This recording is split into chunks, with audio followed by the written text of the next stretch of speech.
Men då hälsar jag välkommen och byter språk till Ina Laura Perkins. You're the CEO of Scandinavian Real Heart. Welcome. Thank you very much. How do you do? I'm doing well. It's great to be here again. It's great to have you here. I know there's a lot of things happening with your company, so I will hand it over to you to give us a presentation, and I'll be back in about 20-25 minutes for some extra questions. Good, thanks. Go ahead. So my name is Ina Laura Perkins, and I'm the CEO of Scandinavian Real Heart. And we have done a lot since I was here the last time. So starting from October, we were featured in a German TV documentary. This was prime time in German television, and it featured a celebrity in Germany who explored what it's like to be a heart failure patient, to receive a transplant, and the new research and development in this area. So Real Heart was featured as one of the promising new technologies to treat heart failure.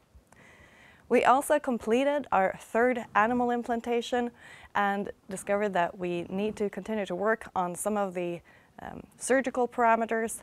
And in November, we announced in our Q3 report that we had started our Australian subsidiary.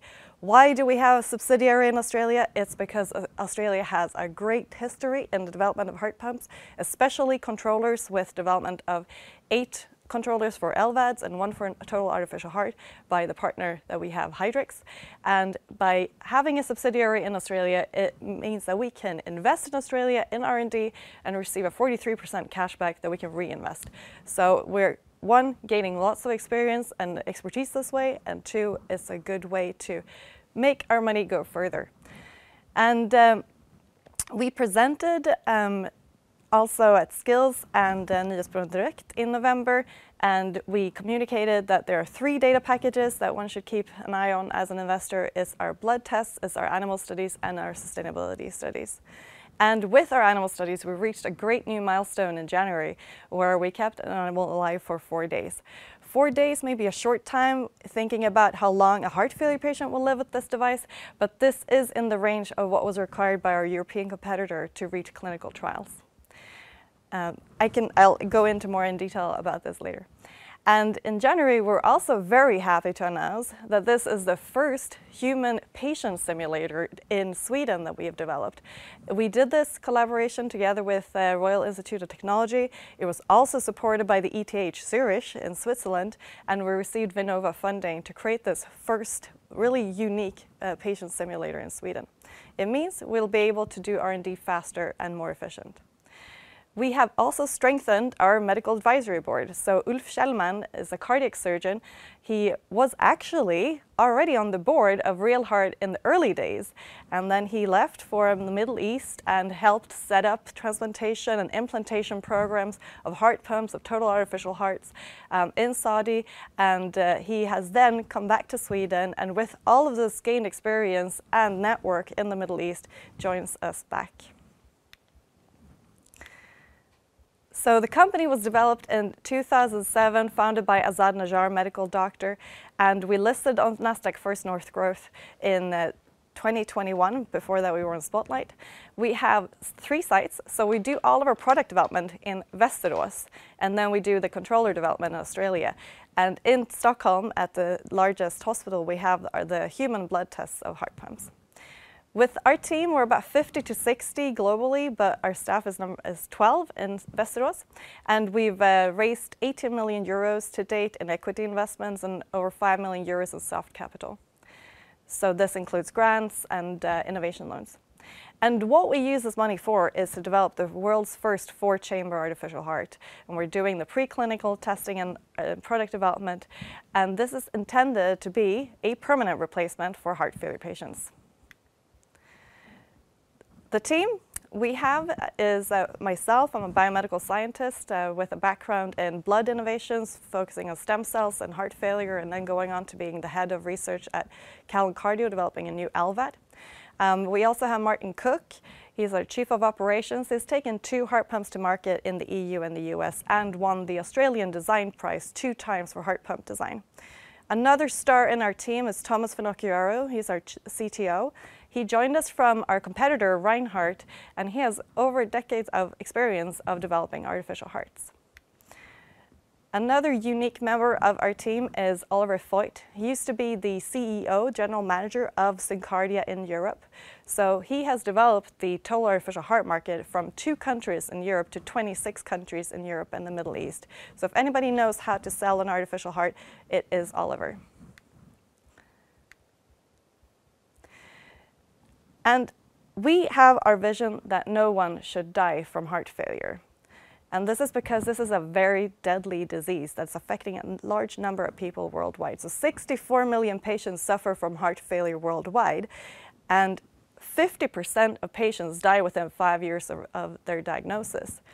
So the best treatment is still a heart transplant, but there's only 8,000 available. So you have this great mismatch between the need and the availability. And if we look at what that means in numbers, in Sweden, 3,500 patients die per year, and there are only 60 transplants. So it means that approximately 2% of patients actually get access to a transplant. And looking at the market, we've asked cardiac surgeons, well, if you had an artificial heart today, like how many patients would you implant it into? And they say about 20% of the LVAD market. And so that's a very conservative way of looking at the market size. And if we look at the number of artificial hearts sold today, Syncardia is about 130 per year. However, if you look at how many patients actually need an artificial heart, our estimates show that we are in the range of 130,000 patients. Multiply that by the price of a Syncardia, which is $125,000, you end up with a 16 billion US dollar total market potential. Okay, and what is news in the heart pump world is Carmat just came out with their financial projections. So Carmat is our European competitor. They started sales in November 2022, and for this year, they're estimating to sell over 100 implants, 100 artificial hearts, at a projected forecast of 10 to 13 million euros. So it shows that this is really a blue ocean market, and the clinicians just need an artificial heart that is better than what's out there today. So the treatment options for heart failure now, it means medication at the initial stage. This only cures it only treats the symptoms. It does not cure, okay? So the heart failure patients, they will progress in their disease. And initially, if you have also cardiac rhythm problems, you'll get a pacemaker. If you have problems with the heart stopping, you'll get a defibrillator.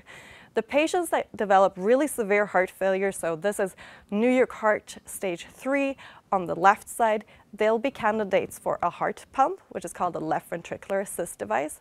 20 to 50% of these patients, they develop also failure on the right side. So then they need a total artificial heart. But of course, you could also progress from with the biventricular, so both left and right side failure initially. So here you can see the Syncardia, which is the market-leading artificial heart. So if we compare to the competitors, Syncardia is driven by pneumatics, so pressurized air. If you have that, you have a lot of sound, you have double drive lines, external weight that's heavy, and a very short battery life. So moving away from pressurized air to direct energy, you have then a silent system, one drive line, lower weight, and a greater battery life. And we have actually a very energy efficient solution with 4 times greater battery life than Syncardia and 3 times greater than the Carmat from what we have measured in our labs. The pump size is larger, but compared to Carmat, we have 2 pumps, so we can optimize the placement based on the patient's anatomy. And we've tested our pump regarding compared to the Syncardia using human blood, and we have great results, which I'll show you. Carmat, they've not done comparator test with another pump, and results from blood labs are always relative, so you always have to have another pump to compare to. And for Bivacor, what we've seen is that they test on cow blood, and cow blood is much more strong compared to human blood, and we think that we're developing these pumps for patients, so it's more relevant to test the human blood, which is a higher clinical significance. We're making our pump to be easy to manufacture. We've received awards for automation of our production, and it has sensors so that it pumps as much blood as the human body needs. And we're the only pump that has atria, so we can provide a better atrial compliance with minimized risk for suction. And of course, we've designed the pump as a human heart, so we can provide the physiological pulsatility in a unique way. So there are 4 success factors that we look at for developing our artificial heart. So we should not have impact on blood, so we get away from these blood-related complications that the heart pump industry is fraught with. And we should integrate well with the human body, because it's used to having a natural pulse. Then the patient should be living a normal life with an artificial heart. So it means it should be silent, it should be having a long battery life, it should be comfortable to wear, and of course, lower complication rate. And then the surgeons should think it's easy, relatively easy to implant, okay? An artificial heart implantation can take up to 16 hours, and we have the aim to go down to 2, and that's why we work with a network of 8 cardiac surgeons, and we're using our own patented connectors. So how do we address these success factors? Well, for the no organ failure, no circulatory side effects, we're working with pressure sensors and an algorithm to do auto-regulation, producing a good natural pulsatile flow. We have light accessories, single lead, and high battery life for good quality of life. We have our connectors and our dual pumps, and of course our cardiac surgeon expertise for easy implantation. And then to have minimal impact on blood, we're designing it in a way where it's hemocompatible, has a natural pulsatility, and these atria for natural blood flow. So overall, it does fulfill the stakeholders' demands for the patients with the less complications, increased quality of life, for example, the surgeon with a short surgery time and a standardized surgery process. And what maybe one doesn't think about is, if you reduce these complications, you're making it a more cost-efficient therapy, because the patients are not going back to the hospital over and over again to treat the complication rates. So it makes a better situation for the financiers of the treatment. And the hospital, of course, they want to be able to say that they have an artificial heart program that is the best for the patient. And usually for hospitals, if they have an artificial heart program, it'll actually increase the number of other types of treatments that the patients come there. So patients usually think, oh, this hospital has artificial hearts, then it must be the best. So I should go there also for other types of treatments. So it's an interesting indirect effect. So looking at the human heart, that's our inspiration for making the best artificial heart. So the human heart, it has a left and a right side, and has 2 atria and 2 ventricles. And in between, it has a valve plane. And every time the heart pumps, this valve plane moves downwards. So you can see this downward movement. It was discovered by Swedish researcher Stig Lundbäck as the primary way that the human heart pumps. And this is what we copy. So in the real heart, we also have a left and a right side. And we have 2 atria and 2 ventricles. And in between, a valve plane, and it moves downwards with each pumping. And we can control the way that this pumps in the same way as a human heart. So we can control the pulse, the stroke volume, and the percent systole. And also, because there are 2 pumps, and this is something that's quite difficult to do typically in artificial hearts, but because we have the 2 pumps and we can control them independently, we can achieve what's called a left-right balance. So this means that we can beautifully balance the amount of blood that goes to the lungs versus the blood that goes to the body. And also, the pump, the side that pumps to the body, it should pump a little bit more than the one that pumps to the lungs. And this is because the lungs also needs oxygenized blood. So this is called the bronchial circulation. So we can actually do this really neatly by just increasing the stroke volume a little bit more on the left side. Our innovations are patented, and we have 8 patent families, protection until 2037 in the main markets. So we follow a strategy of patenting in the main markets for artificial hearts, and then also the upcoming markets. So this is Europe, US, and then upcoming China and India. And our portfolio doesn't just cover the real heart, it also covers the miniaturized future version, which is intended for female users and smaller patients. It's called the mini heart. What's beautiful with this is that the externals are the same. So the controller, the batteries, the lead, that will all be the same for real heart, mini heart. All we do is we just shrink the real heart down to a smaller version.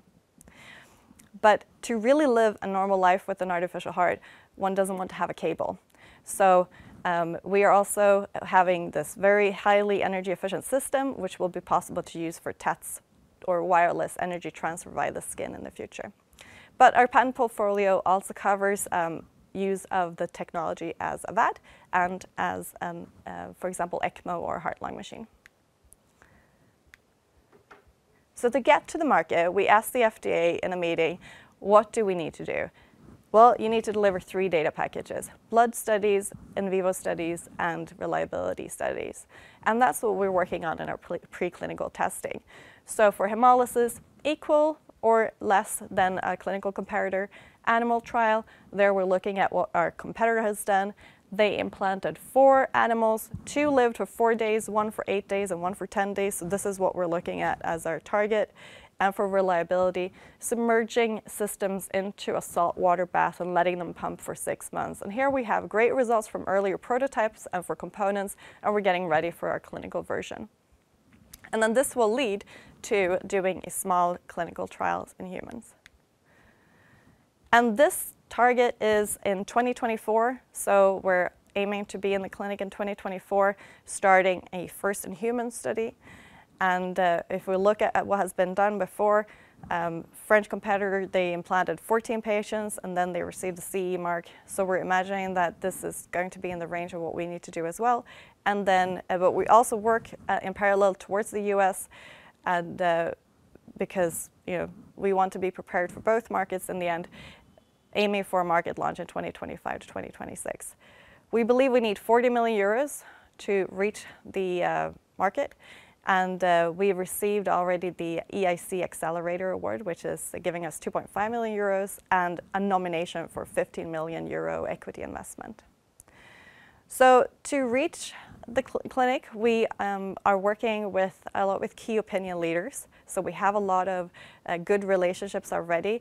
We have clinicians in Italy, Germany, and the US who are saying that they're happy to help us progress towards clinical trials, and have expressed their support. So we have clinical collaborators, academic collaborators, and industry partners. And when it comes to our research, we're focusing on ensuring it's compatible, it's functional, and it's reliable. So our results so far show really, really good functionality, compatibility, and reliability. When it comes to this study here, it's one of the first of its kind. So we're using MRI to really evaluate how the heart is pumping and comparing it to the natural human heart in collaboration with Linköping University. We have also shown at Karolinska University Hospital, we have 60% less hemolysis than the market leader. And this we do in these types of test rigs. So this is just looks like a lot of boxes and stuff, but it's actually like a human patient on the bench. Here are our results. So 40% hemolysis in the real heart compared to the market leader.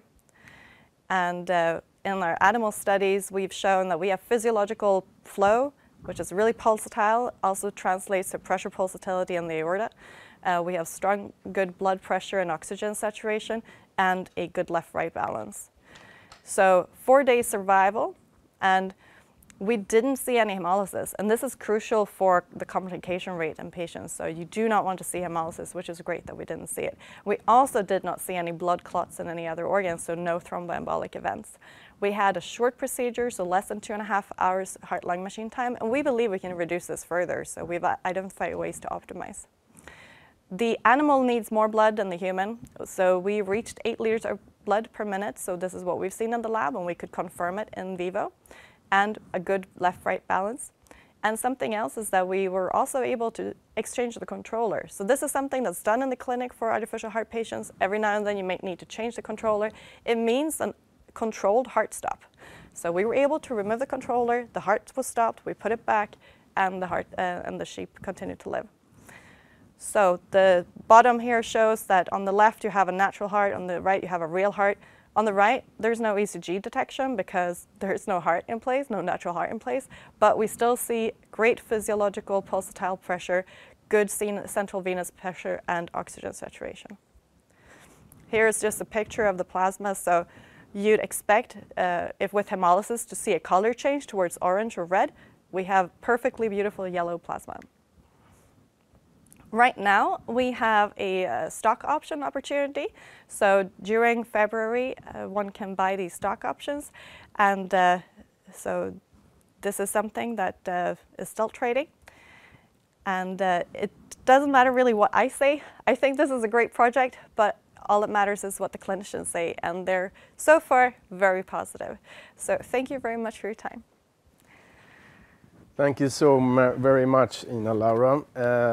It's really amazing to hear what you're able to do already. So I will go on with some of the questions that we have received. First out, what will be the business model for TAH? So it will be the same as for this type of products like pacemakers and heart pumps, and we're going to do direct sales. So we've put together our marketing and sales plan together with Oliver for how we're planning to sell this in the EU and then going to other countries.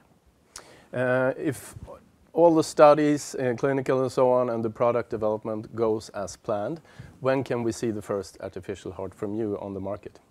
So we're aiming for 2025, 2026, provided everything goes to plan, with the clinical trials starting in 2024. Yeah, mentioning that clinical trial in 2024, how is that actually being made? Could you describe that? So during the year now, we're doing our preclinical studies and communicating with the regulatory authorities. So we're really gathering all of the data that we need and doing the communication. So yeah, our aim is to do our first implant in 2024. Could you tell us something more about this patient simulator or hybrid test lab that you have together with KTH? Yes. So a patient simulator is a very type of unique technology that's needed in developing heart pumps and artificial hearts. And this is like existing in a handful of countries, so Australia, the US, Germany, but we haven't had one in Sweden, which has meant that we have to travel to do these studies. And having now the first one in Sweden is not only great for us, but it's available at KTH for other companies in this that are doing cardiac-related innovations. So for us, it means that we can do more in the shorter time. And one thing we're going to use it for is also looking at the impact on smaller patients. So we're now working on developing the real heart, but our aim is also to make the smaller version, mini heart, for female patients. And the patient simulator will be able to identify exactly what should be those dimensions. So that is an exact copy, but smaller? Or is it any other differences? Yes, it is an exact copy of the implantable pump, but smaller. And it's great because then we can use the same controller and perc lead and batteries. So we don't have to completely do a whole new product. It's just a smaller version and utilizing a lot of synergies in between them. Yeah, I also got some questions regarding your patents. What is do not have for China and India, for instance? Why not? Oh, we do have patents there. Yes, we do have patents there. And last year we also got 2 new U.S. patents. Yeah. So what is your strategy regarding your IP portfolio? So regarding our IP portfolio, our strategy is to, of course, cover the current products in the main markets, but also to patent something that can be out-licensed. Like we have the sternal prosthesis. So this is something that can be used for other types of thorax surgeries where you need to reopen the chest. So here we could, for example, look for a partner for out-licensing. Another new patent of ours is, for example, pressure sensors. They could also be relevant to other companies. So we want to focus on developing the real heart, but we're open to licensing opportunities for these other patents. Another question. A long time ago, you started cooperation with an investor in the United Emirates. In the UAE, yeah. UAE, yes. Exactly. What is the status on this? So the status is that we continue to market ourselves in the Middle East. And Azad, for example, he is traveling there as we speak. And we have received a lot of interest. So I'll leave it at that. But we are marketing ourselves actively there. Okay. What is the status on patents in Germany and Canada? So we do the PCT application and then cover in the EU. I think for that specific question, I would revert to my colleague in IP. But we can maybe do that one separately. I'm happy to make a little social media clarification on that, for example. Okay. That was all the questions that I had for today. Great, thank you. Thank you so much, and good luck going forward.